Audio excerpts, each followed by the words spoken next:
In this video, I'm going to show you why 80% of all executive level roles are not advertised online. It's all to do with something called the Executive Hiring Waterfall. This is incredibly important if you're somebody who's looking to get hired into your next director, VP, or C-suite executive role in the near future. So let's dive in. Okay, so when any company decides that they want to hire anybody, it always begins at the highest level, right? It always begins with headcount planning, it always begins with budgeting. And so what any organization will say is, okay, so we need this many people in this department, this many people in operations, this many people in support, this many people in sales, whatever it might be. Right? That's the general budgeting and headcount planning for the organization. It's also where succession planning happens for executives, right? And so what happens after that, right? And this is the waterfall element of the hiring waterfall. What happens is the decision starts cascading down through the organization, right? So after it has gone through the general headcount planning, budgeting, etc., then those decisions go to the team responsible for hiring. So they might say, okay, so you've got 100 people that you can hire in your team, depending on how big the company is, in your division, in your vertical, in this year, over the next year, you decide who they're going to be, right? Specifically.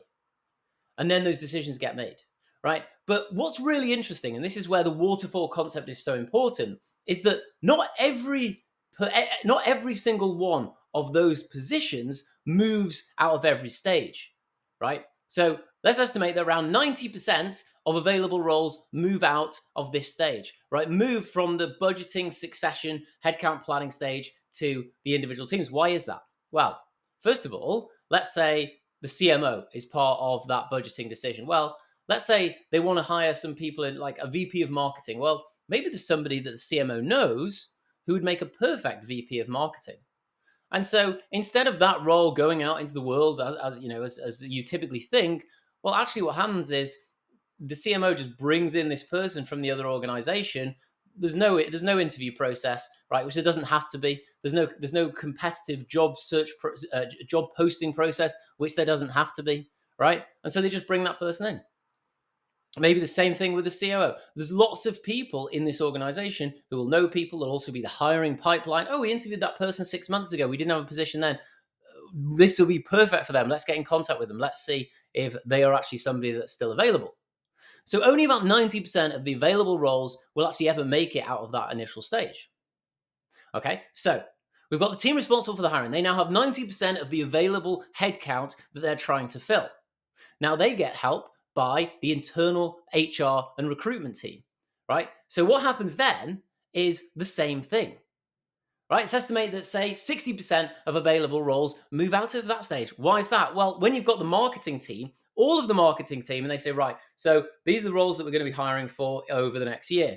Same thing happens again.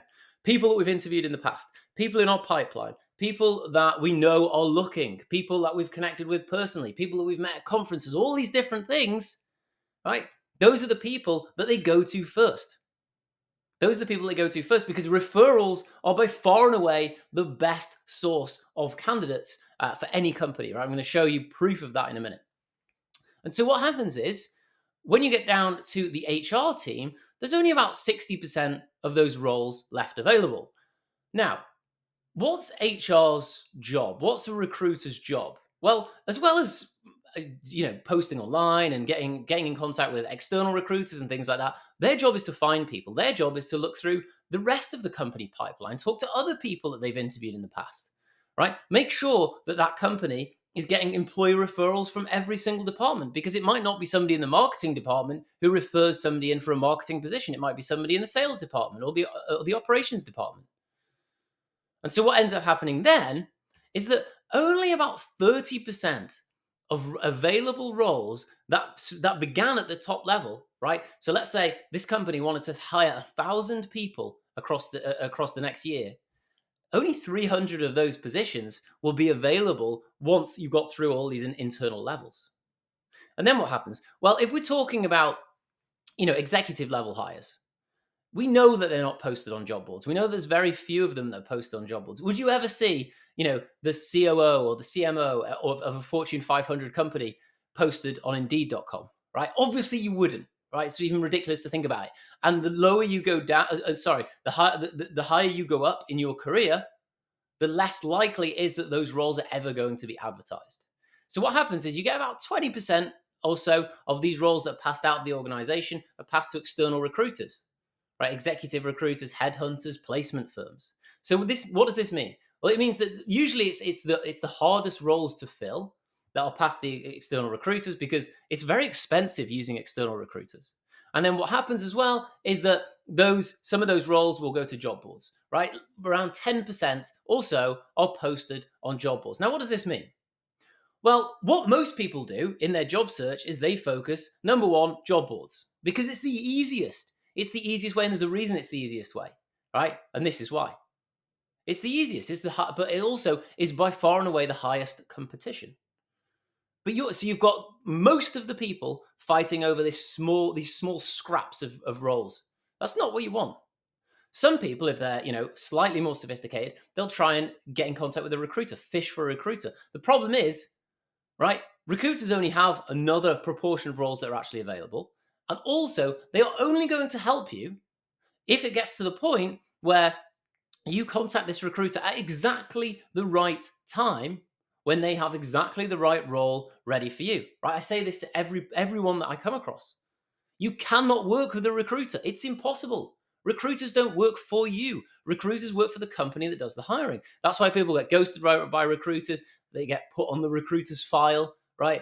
It's very unlikely that a recruiter, if you're just working with one, is going to have the perfect opportunity for you there and then. They will not help you. Recruiter's job is not to get you a job. It's to help companies find candidates, right? Find the right people. And so this is absolutely huge because most people just focus on job boards and external recruiters. They miss out on this huge portion of roles that you cannot get through those two methods. They're just not available, right? Because they've already been taken. You need to be one of those people. If you really want success in your executive job search, you need to be one of these people who is up there at the top. And now, this isn't me just saying it, right? One of my favorite studies of all time was by a company called JobVite, right? And what did they say? Well, their study proved that employee referrals are by far and away the best place to get hired. So on the right-hand column, you've got applications by source type. What does that mean? Applications by source type is a number of people that come into an organization via a certain channel, right? So 32% come in through career sites, 43% come in through job boards, and 15% coming through other, right? Only 7% come in through employee referrals. But from all the hires that are made, 40% of roles are filled through referrals. Insane, right? That should be blowing your mind. And if you do the math here, what that works out as is 57%. That is the chance that you have of getting hired when you go in through a referral. 57%, right? Compared to 6%. You have a 6% chance of getting hired through all the other methods. Some are worse than others, right? Some are better, some are worse than others. But overall, you have a 6% chance. If you go into an organization through an employee referral, you have a 57% probability of getting hired. Absolutely insane. And, well, why is this the case? Well, it's because of this, right? Because if you're going in through an employee referral, you have the opportunity to access all of these positions that are in the hiring waterfall that no one else is going after. The competition's really low because everyone else is at the bottom. They're bottom feeding, right at the bottom. This is what you need to focus on. So if getting hired into an executive role is something that's important to you, and it's something that you want to do quickly, then obtaining employee referrals is by far the number one way of doing it, right? Understanding how the hiring waterfall works is so important to you getting the results that you want. Now, if you want help with understanding this and implementing a system that can help you unlock employee referrals, consistently, strategically, almost unlimited employee referrals, that's what the reverse job search method does. It's what our company offers, and we license it out and help our clients install it into their job search. So if that's something that you're interested in, there's a link below this video that you can click on and learn more information about how that will work for you. So I hope you found this interesting. Take care, and I'll see you soon.